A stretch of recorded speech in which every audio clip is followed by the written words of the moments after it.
मैं एक जिनज़ादा हूँ। ये वो जुमला था जो बख्तावर के कानों में मुसलसल गूंजे जा रहा था कि सामने सुनहरी घोड़े पे सवार हसीनो जमील वो नौजवान जिसने अपने चेहरे से नकाब हटा दिया था, वो इंसान नहीं जिन्नात में से था, एक जिनज़ादा। और जब उसने देखा बख्तावर बिल्कुल खामोश है, उसके मुंह से कोई भी बात नहीं निकल रही, तो उसने कहा, मैंने आज अपनी सच्चाई बता दी, लेकिन मैं अपने दिल के हाथों मजबूर हूं। मैं आपको पाने के लिए कुछ भी करने को तैयार हूं।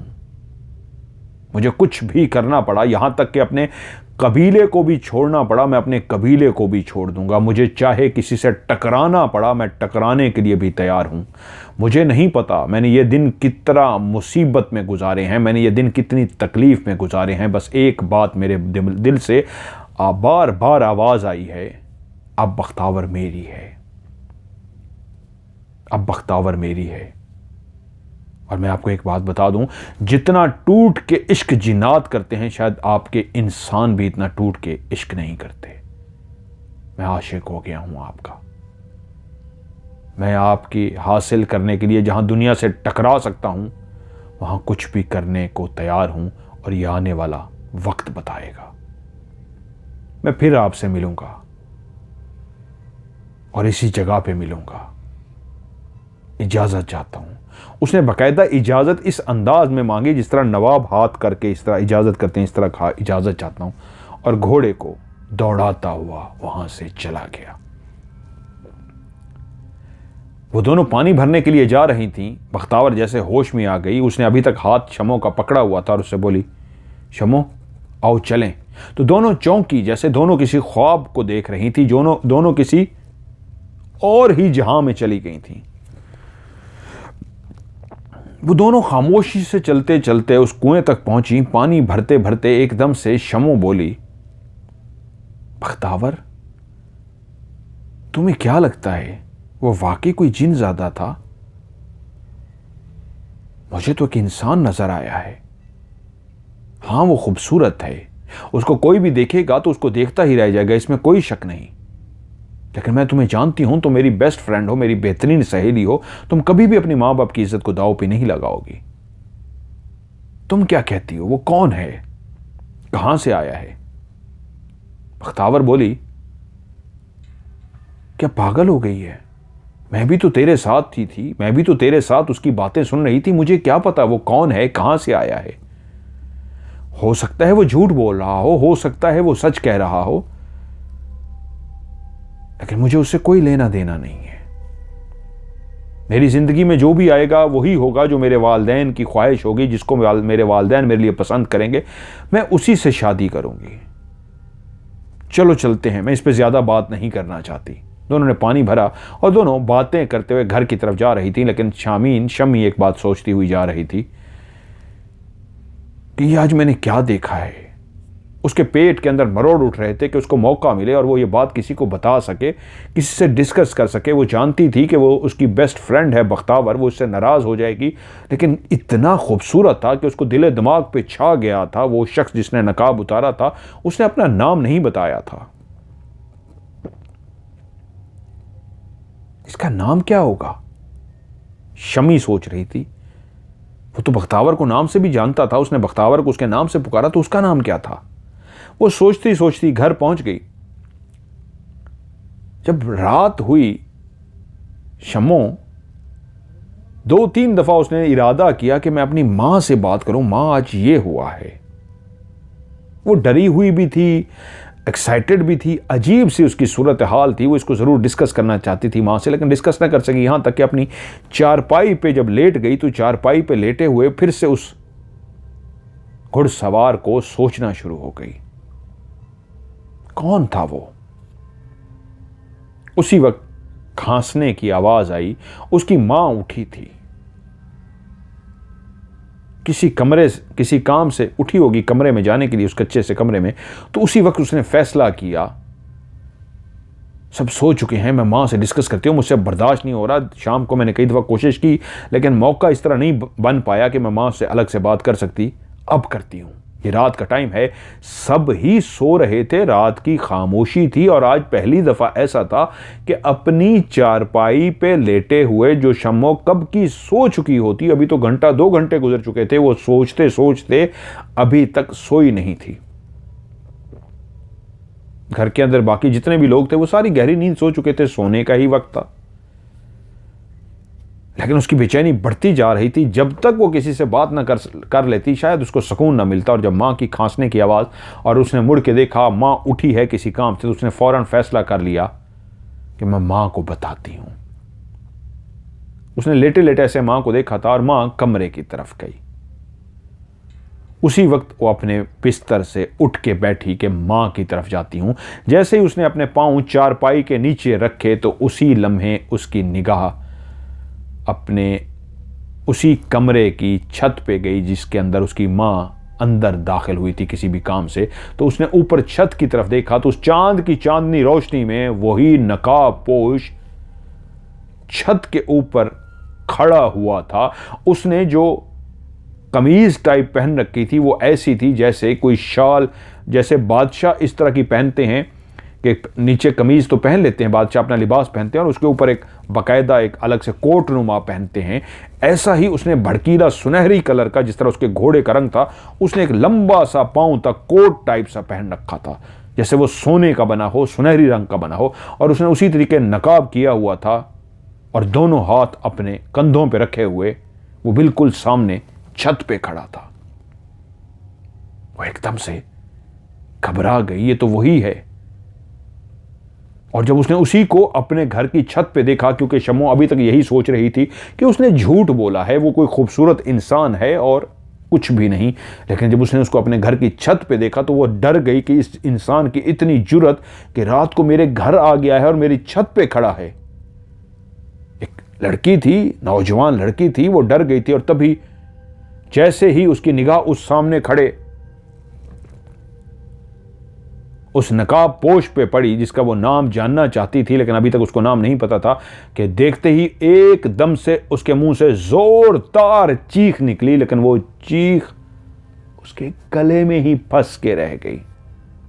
उसने खौफ की वजह से जो एक जोरदार चीख मारी थी वो उसके गले में इसलिए फंस के रह गई थी, किसी ने उसके मुंह पे हाथ रख दिया था। और मुंह पे हाथ रखने की वजह से उसका गला एकदम से इस तरह हो गया कि चीख बाहर निकल ही ना सकी, और उसका वजूद किसी ने पकड़ के जैसे पटक दिया हो, चारपाई पे पटक दिया। और जैसे उसका वजूद चारपाई पे पटक दिया गया तो उसको लगा कि उसका पूरा वजूद जकड़ा गया है। अब वो नाक के जरिए सांस तो ले पा रही थी, लेकिन मुंह से आवाज नहीं निकाल पा रही थी। उसके हाथ बिल्कुल सीधे थे, उसकी टांगे बिल्कुल सीधी थी, लेकिन ना ही हाथ उसके हिल पा रहे थे, ना ही उसकी टांगे हिल पा रही थी। किसी ने उसके वजूद पे कब्जा सा कर लिया था, उसके वजूद को जकड़ सा लिया था। और तभी उसके कान में एक सरगोशी नजर आई। उसको कोई भी नजर नहीं आ रहा था। उसके कान में एक सरगोशी हुई, खामोश, आवाज मत निकालना, खामोश। मेरा नाम जानना चाहती थी ना? मेरा नाम सुलेमान है। हां, मेरा नाम सुलेमान है।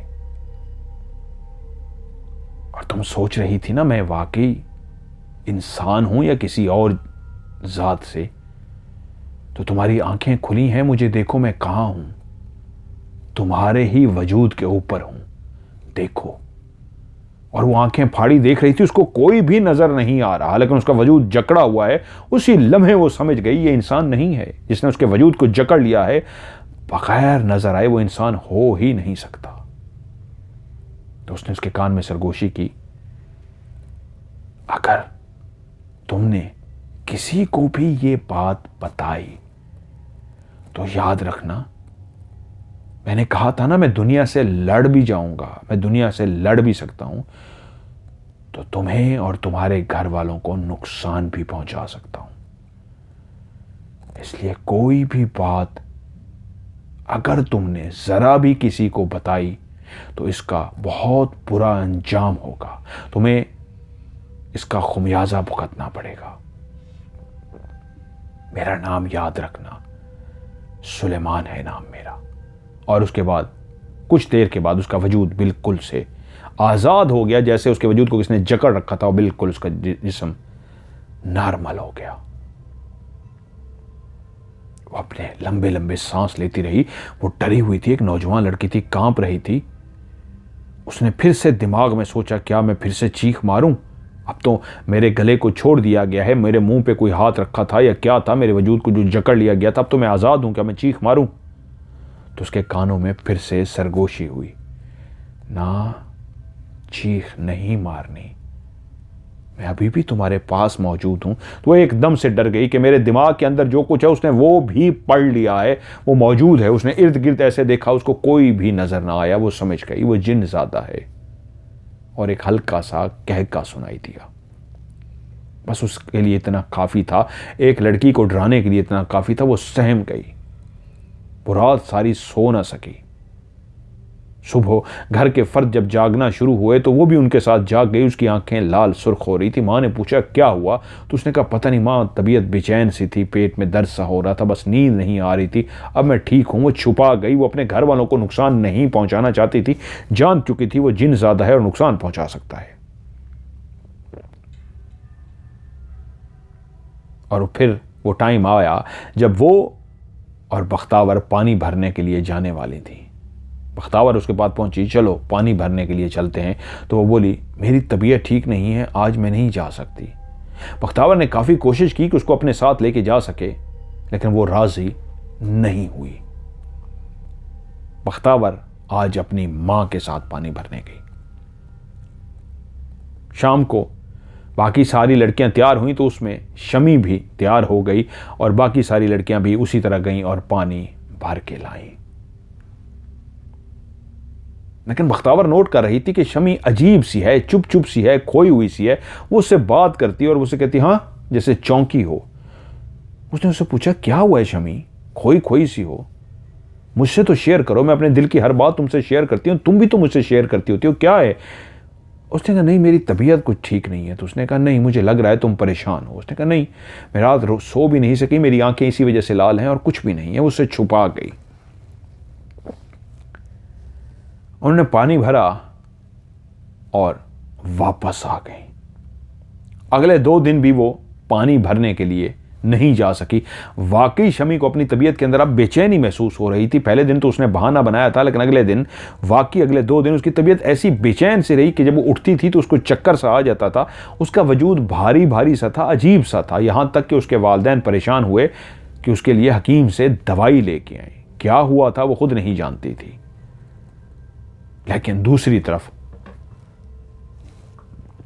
एक दिन तो मां के साथ पानी भरने चली गई, और जब उसको पता लगा कि आज भी शमी पानी भरने के लिए नहीं जा रही, तो बख्तावर अकेली पानी भरने के लिए गई। और जब 2 दिन इधर शमी की तबीयत खराब रही, जब तीसरे दिन उसकी तबीयत बेहतर हुई, रिलैक्स फील किया उसने अपने आप को, काफ़ी हद तक बहुत रिलैक्स हो गई थी। तो उसने आज इरादा किया कि आज बख्तावर आएगी तो मैं उसके साथ पानी भरने के लिए जाऊंगी। तो वो खुद ही उसके घर चली गई और बख्तावर से बोली चलो पानी भरने चलते हैं। बख्तावर और शमी दोनों पानी भरने के लिए जा रहे थे। तो वहीं पे आज बख्तावर बहुत चुप चुप सी थी। उसको महसूस हुआ शामीन को कि आज बिल्कुल वही रवैया उसी का है जो उस दिन मेरा रवैया था, आज बख्तावर का रवैया है। वो उससे मुखातिब हुई, बख्तावर क्या हुआ है, सब खैर है, परेशान क्यों हो, मुझसे शेयर करो। बख्तावर कह रही नहीं कुछ भी नहीं है, बस आज मेरी कुछ तबीयत ठीक नहीं है। वो दोनों काफ़ी एक दूसरे से कोशिश करती रहीं कि खुल के कोई बात एक दूसरे को बता सके, लेकिन दोनों ही एक दूसरे को बात नहीं बता सके। उन्होंने पानी भरा और वापस आ गई। अगले दिन फिर से जब वो पानी भरने के लिए गई तो बख्तावर शायद बेचैन थी बताने के लिए कि वो अपने दिल की बात बता सके, जैसे उसके ऊपर बोझ सा बन गया था। उसने कहा शामीन मुझे तुम्हें कुछ बताना है। उसने कहा, हाँ बताओ। उसने कहा, पहले दिन तुम्हारी तबीयत खराब थी और तुम नहीं आई तो मैं अपनी वालदा के साथ चली गई। उस रात मेरी तबीयत ऐसी बेचैन सी हो रही थी कि मुझे समझ नहीं आ रही थी कि मुझे नींद क्यों नहीं आ रही। मुझे नींद नहीं आई कि मुझे ऐसा महसूस हुआ मेरी चारपाई पे कोई आके बैठा है। मैं जाग रही थी, मुझे नींद नहीं आ रही थी। मेरे घर के सारे घर वाले सोए हुए थे, गहरी नींद सो रहे थे। सिर्फ मैं थी जो जाग रही थी, करवटें बदल रही थी, नींद नहीं आ रही थी। सहन में हम लोग सारे सोए हुए थे। मेरा भाई सोया हुआ था, मेरे माँ बाप सोए हुए थे और मैं करवटें बदल रही थी। तो मुझे ऐसे महसूस हुआ कि जैसे मेरी चारपाई पे कोई आके बैठा है। चारपाई पे एक वजन सा आया। मैं एकदम से चौंकी। मैंने इधर उधर देखा, कोई भी नहीं था, लेकिन चारपाई पे तो क्लियर बैठने का वजन पड़ा था। ये क्या हुआ है? मैं चौंकी तो मेरे कानों में एक आवाज आई, बख्तावर मैं हूं, डरो मत, मैं हूं। तो बख्तावर कहती है कि मेरी जान निकल गई कि जो नजर नहीं आ रहा ये कौन है। मैं एकदम से घबरा गई। तभी मेरे कानों में फिर से एक सरगोशी आई, मैं तुम्हारे पास ही लेटा हूं और आज मैं तुम्हारे घर इसलिए आया हूं, मैं अपने वालिदैन को कल तक मना लूंगा। ये बात सच है कि मैंने जो कुछ तुमसे कहा था वो झूठ नहीं कहा था। तुम्हारी दोस्त को मैं मिल चुका हूं, उसको अपना नाम बता चुका हूं कि मेरा नाम सुलेमान है। अब तुम्हें बताने आया हूं कि मैं अपने वालिदैन को कायल करने की कोशिश कर रहा हूं और मैं अपने वालिदैन को मना लूंगा। मेरे वालिदैन मान जाएंगे, क्योंकि मुझे शादी करनी है तो तुमसे ही करनी है, वरना मैं शादी नहीं करूंगा। अब मेरा जीना मरना तुम्हारे साथ है। तुम सिर्फ और सिर्फ मेरी हो। अब दुनिया की कोई ताकत तुम्हें मुझसे नहीं छीन सकती। हां, मैं एक जिनज़ादा भी हूं और एक ऐसे कबीले के सरदार का बेटा हूं जिसके पास बहुत ताकत है। मैं बहुत ताकतवर हूं। मैं तुम्हारे मां बाप को बहुत कुछ दे सकता हूं, तुम्हें भी बहुत कुछ दे सकता हूं, लेकिन अब मेरा जो कुछ है वो तुम्हारा ही है। बस यार आज इतना कहने आया हूं, मेरे वालिदैन बहुत जल्द मान जाएंगे, तो बस मैं तुम्हें लेने आऊंगा। मैं तुम्हें सुबह लेके जाऊंगा और शाम को छोड़ जाऊंगा, या हो सकता है रात को लेके जाऊं और सुबह ही सुबह छोड़ जाऊं। बस अगर कोई भी तुम्हारे दिल की ख्वाहिश है, तुम्हें कुछ भी चाहिए, तो आज तुमसे वो पूछने आया हूं। मैं हाजिर हूं, बताओ मैं तुम्हारे लिए क्या कर सकता हूं। मैं तुम्हारी झोली में हीरे जवाहरात, मोती, खजाना, दौलत, सोना सब डाल सकता हूं, लेकिन मैं नहीं चाहता कि कुछ भी ऐसा जबरदस्ती करूं जिससे मेरे दिल को तकलीफ हो, क्योंकि मैं तुमसे बहुत प्यार करता हूं। आज सिर्फ यही बताने आया हूं, 2-3 दिन तक मेरे वालिदैन मान जाएंगे और फिर तुम तैयार रहना, मैं तुम्हें अपने वालिदैन के पास लेके जाऊंगा। और उसके बाद वो कहती है, बख्तावर मेरी उस चारपाई पे इतनी तेज खुशबू फैली हुई थी, जब कोई आके बैठा था और मुझे महसूस हुआ, उस वक्त भी खुशबू महसूस नहीं हुई, लेकिन जैसे ही मेरे कान में सरगोशी हुई उसी वक्त एक ऐसी तेज खुशबू फैल गई, बहुत ही जबरदस्त सी खुशबू, और वो मेरे कान में सरगोशी किए जा रहा था। मेरी दिल की धड़कन बहुत तेज थी, मैं कांप रही थी, मैं कपकपा रही थी, लेकिन मैं चीख नहीं मारना चाह रही थी। मैं अपने वालिदैन को तकलीफ नहीं देना चाह रही थी। वो कह रहा था मैं लेटा हूं तुम्हारे साथ, और मेरा वजूद कांप रहा था कि मेरे साथ कोई लेटा है। देखती थी कोई भी नहीं होता था। वो बातें करके वहां से चला गया। मैं रात सारी सो नहीं सकी, बेचैन थी कि तुमसे बात करूं। तुम बीमार थी, तुमसे बात नहीं हो सकी। शाम को मुलाकात होती थी, वहां पे भी मौका नहीं था। आज जब तुम मेरे घर आई तो मैं फौरी तौर पे बाहर तुमसे निकल गई कि तुमसे ये बात कर सकूं। वो वाकई जिनज़ादा है, तुम इस बात पे यकीन नहीं करोगी, तुम उस वक्त मजाक कर रही थी ना कि वो झूठ बोल रहा है। नहीं, वो वाकई है, वो जिन ज़्यादा है। तभी शम्मी बोली, मैं जानती हूं, मैं जानती हूं, वो झूठ नहीं बोल रहा, वो एक जिन ज़्यादा है। बख्तावर, तुमसे पहले वो मुझसे मिला है। कैसे वो मेरी घर की छत पे आया था और कैसे उसने मेरे वजूद को जकड़ लिया था और उसने मुझे कहा था, अगर तुमने ये बात किसी को भी बताई तो इसका खुमियाजा तुम्हें और तुम्हारे घर वालों को भुगतना पड़ेगा। मैं उस दिन से बहुत डर गई हूं, मैं उस रात सो भी नहीं सकी और मैं जुबान नहीं खोल सकी। वो वाकई एक जिन ज़्यादा है, वो मुझे और मेरे घर वालों को नुकसान पहुंचा सकता है, इसलिए मैं खामोश हो गई हूं। जो तुम बातें बता रही हो वो सही हैं, वो इंसान नहीं है।